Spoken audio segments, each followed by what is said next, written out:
Podemos nos sentar. Reverendo Diácono, amados irmãos e irmãs, gostaria de convidá-los a que a gente reflita hoje um pouco, não tanto sobre as leituras, mas sobre a coleta da missa de hoje. Se vocês pegarem aí o folheto que receberam, lá no número 7 nós temos a oração do dia. Toda Santa Missa tem uma oração chamada de coleta, né? Não é a coleta a sacolinha de dinheiro, não. É a coleta, é o nome da oração. Uma oração que recolhe a intenção principal, a graça principal que nós pedimos em cada Santa Missa.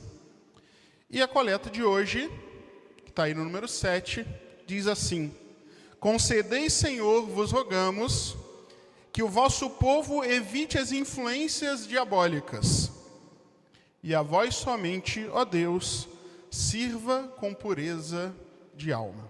Essa é a principal graça, que nós podemos resumir em dois verbos, né? O verbo evitar e o verbo servir. No original latino, diz a coleta diabólica vitare contagia, ou seja, evitar o contágio diabólico, demoníaco.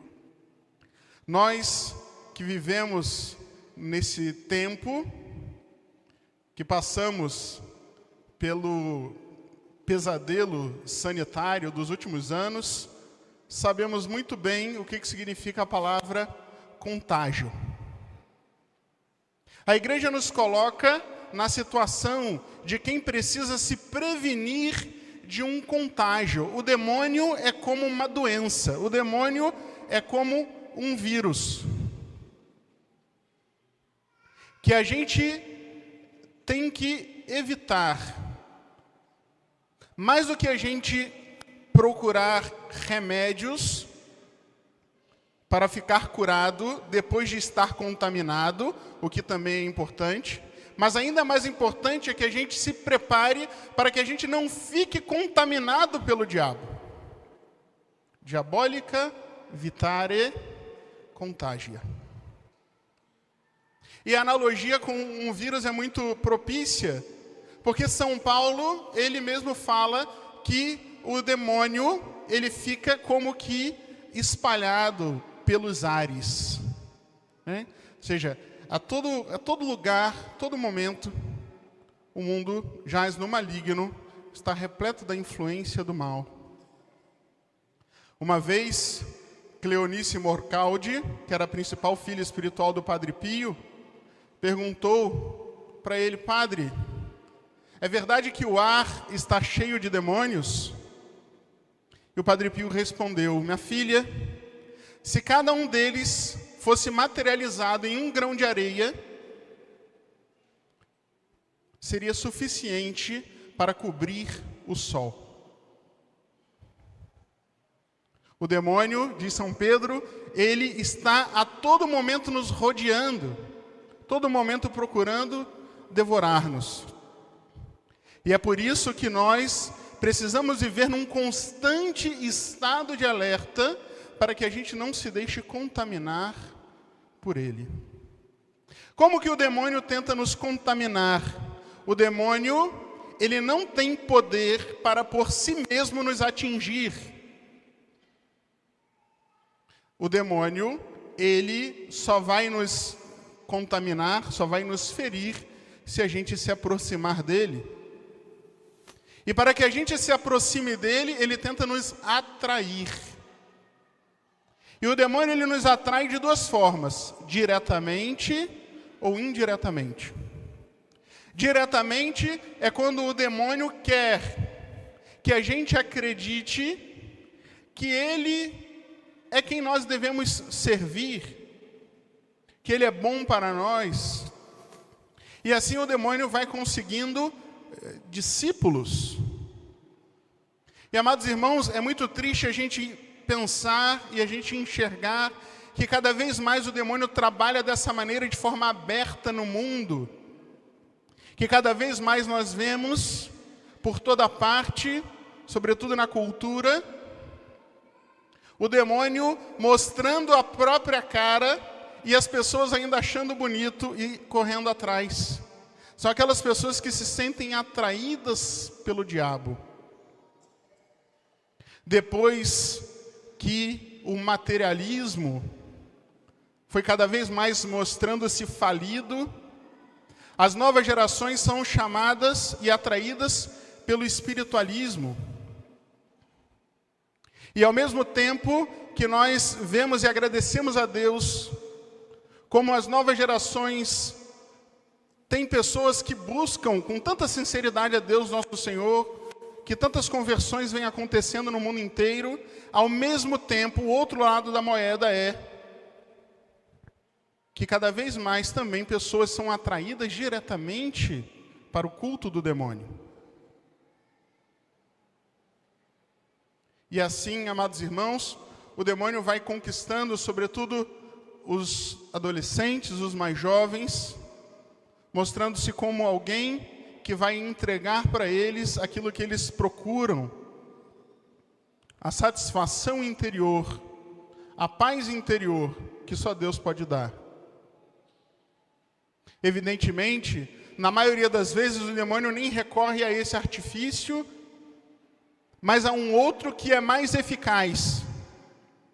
O diabo, sabendo que muitas pessoas ainda terão aquela mínima noção de que não é legal servir e seguir o diabo, vai buscar tornar as pessoas seus discípulos, não mostrando sua própria face, mas oferecendo satisfações e prazeres que as pessoas muitas vezes nem sequer associam com o mal. São os pecados de modo geral.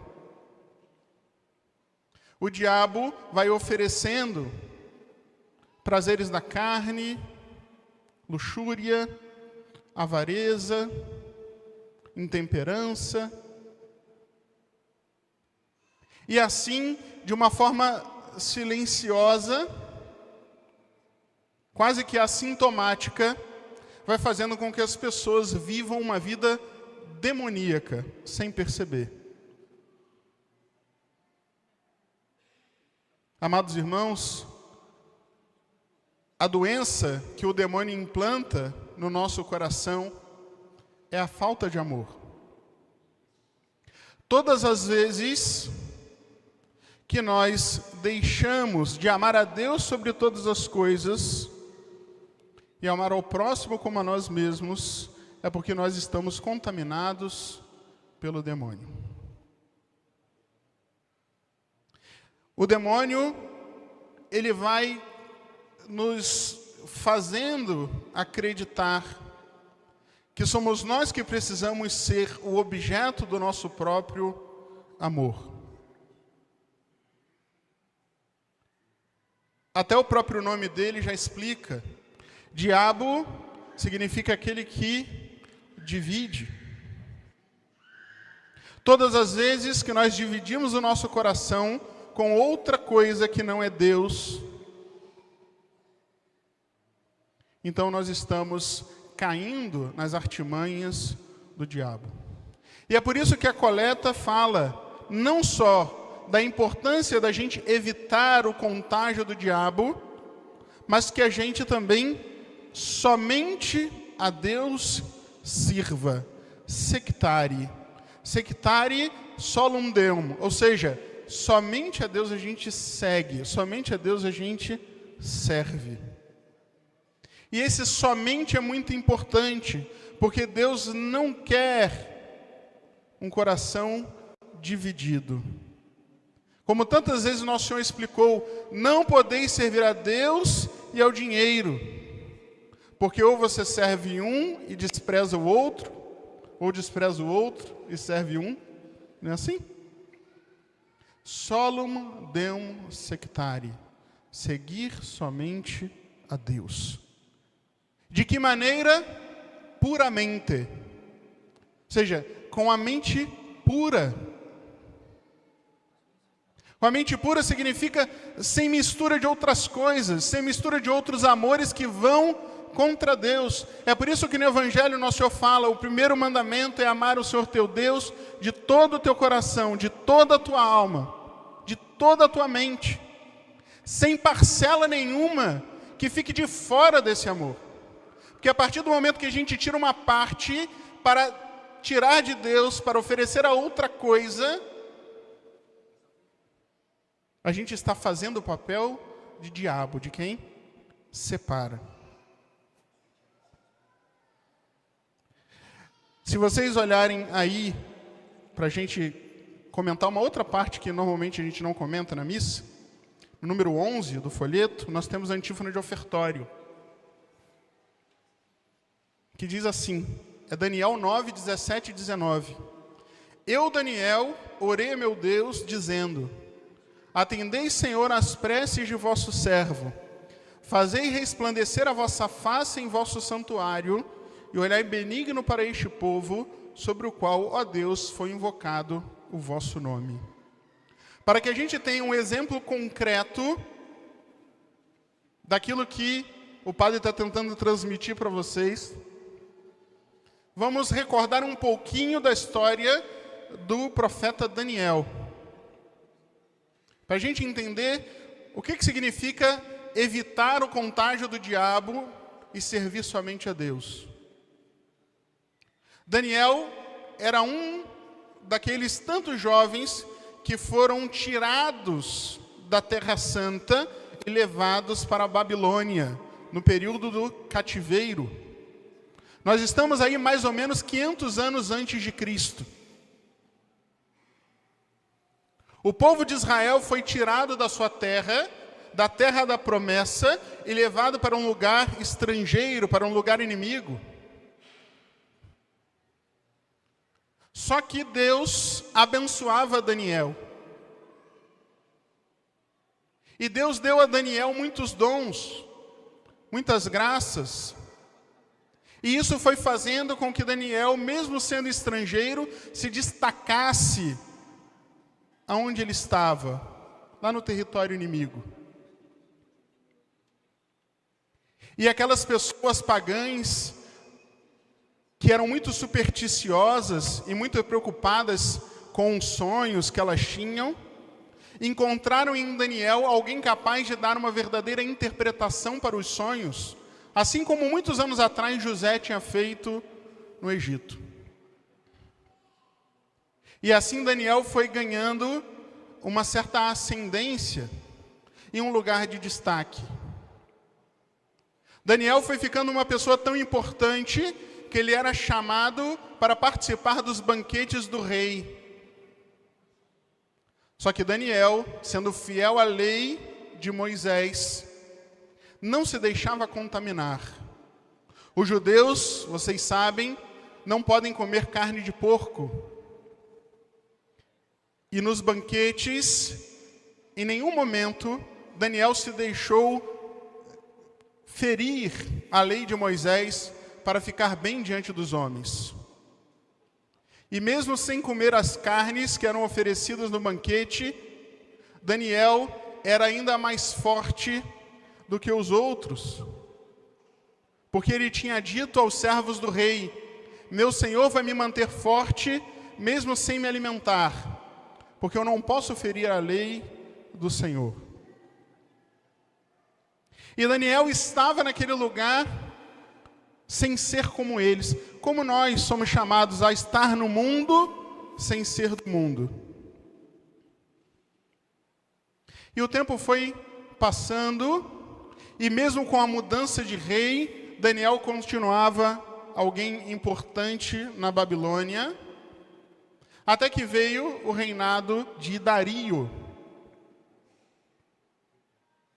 No reinado de Dario, Daniel foi colocado como se fosse uma espécie de ministro do governo, alguém muito importante. Só que os outros, que eram pagãos, sentiam muita inveja de Daniel. Eles sentiam inveja porque, mesmo sem Daniel ser como eles, idólatra, ele ainda assim tinha os favores do rei. Então eles pressionaram Dario para criar uma lei segundo a qual todo mundo que servisse, que adorasse, que venerasse qualquer outro Deus que não fosse o próprio rei, deveria ser lançado à cova dos leões. O rei, meio sem jeito, aprova a lei por pressão política, e aqueles homens, sabendo que Daniel, 3 vezes ao dia, se prostrava em oração diante do Senhor, foram até a casa de Daniel para pegá-lo em flagrante no crime de rezar para um outro Deus. Então eles acusam Daniel de ir contra a lei. O rei fica muito chateado, porque o rei gostava muito de Daniel. Mas a pressão política, o respeito humano, fez com que ele não enfrentasse aqueles homens e condenasse Daniel à cova dos leões. E o próprio rei diz a Daniel que o Senhor teu Deus te livre de todo mal. E assim Daniel é colocado na cova. Os leões são deixados com fome durante vários dias para devorarem Daniel. O rei, com muita tristeza, no dia seguinte, vai até lá para lamentar a morte de Daniel. E quando ele chega, Daniel está sentado pacificamente em volta, perto, tendo em volta de si os leões mansos. E o rei disse: bendito seja o Senhor Deus de Daniel, que o livrou da cova dos leões. Então o rei manda jogar na cova dos leões aqueles que tinham acusado Daniel, e os leões os devoram. O que é muito bonito nessa história de Daniel? Alguém que estava cercado totalmente pela influência do maligno, mas que não se deixou em nenhum momento contaminar, porque seguia sua consciência, seguia a lei do Senhor. Alguém que servia somente a Deus, não importa quais forças humanas o tentassem impelir ao contrário. Não importa se é pena de morte, a condenação por servir ao Deus verdadeiro. Eu vou continuar servindo ao Deus verdadeiro. Não importa quais perseguições cairão sobre nós, nós precisamos continuar firmes na nossa fé. Solum Deum sectari. Nós servimos somente a Deus. E Deus, amados irmãos, protege aqueles que o servem. Como protegeu Daniel, o livrou dos leões, assim como vai livrar cada um de nós daquele que é o verdadeiro leão. Como diz São Pedro, o diabo ronda como um leão que ruge procurando a quem devorar. Nós, como Daniel, já estamos dentro da cova dos leões. Mas se nós servimos somente a Deus, se nós não nos deixamos contaminar pelas influências do diabo, Deus nos protegerá. Não importa o quão impossível pareça sobreviver, não importa o quão impossível pareça ser santo neste mundo que jaz no maligno, esse mundo de trevas, Deus protege aqueles que o amam. Vamos pedir a intercessão da Virgem Maria, sobretudo nesse mês de outubro, dentro dessa batalha espiritual. Vamos utilizar aquilo que o Padre Pio chamava de a minha arma, o rosário, o terço, a nossa arma contra o demônio. Para que Deus permita que conosco aconteça a graça que nós pedimos na missa de hoje, que nós evitemos o contágio do diabo e sirvamos somente a Deus. Amém.